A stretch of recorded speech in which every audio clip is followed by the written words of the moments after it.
Anyway mga boss, another day, another verse. Ang ating kwento ngayon ay ang batang mahiyain na tagapaglingkod. May isang batang lalaki sa church na sobrang mahiyain.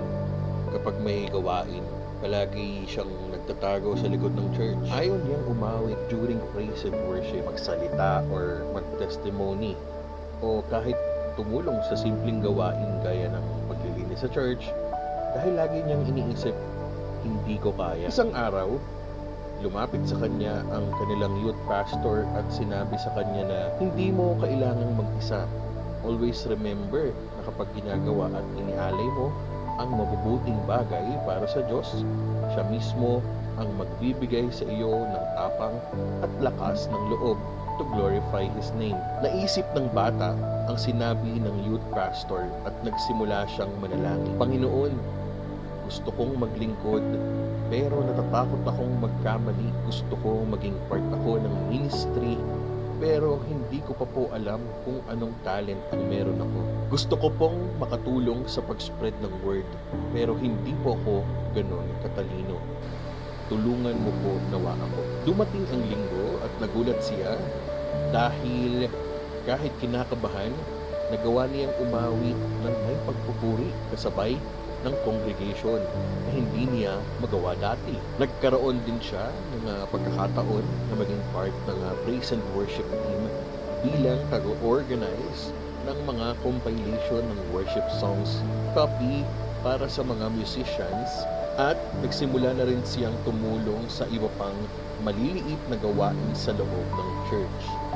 Hindi dahil naging matapang siya bigla, kundi dahil unti-unti niyang naranasan ang Diyos ang nagbibigay ng kagustuhan at kakayahan na gawin ang kanyang kalooban.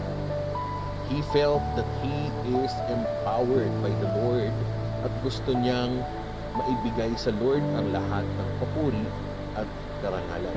Anong lesson ang makukuha natin sa Filipos 2 verse 13? Tulad ng batang iyon, minsan iniisip natin na hindi natin kaya, pero ipinapaalala ng talata na number 1, ang Diyos ang nagbibigay ng pagnanais.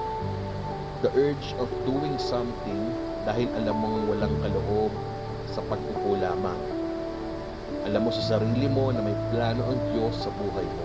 Number 2, siya ang nagbibigay ng kakayahan. Ito yung mga time na marirealize mo na lang na nagawa mo ang isang bagay na hindi mo rin maipaliwanag kung papaano mo iyon nagawa. Ang ganoong pagkakataon ay ayon sa kanyang mabuting kalooban. All things works together for good. That's why God moves in our lives na sobrang maa-amaze ka. He wants the best for you.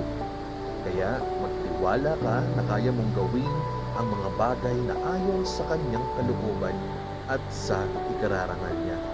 Pagpalain nawa ni Lord ang pagkakabasa sa kanyang salita at sa istoryang ito ngayong araw. Maraming salamat sa pakikinig mga po.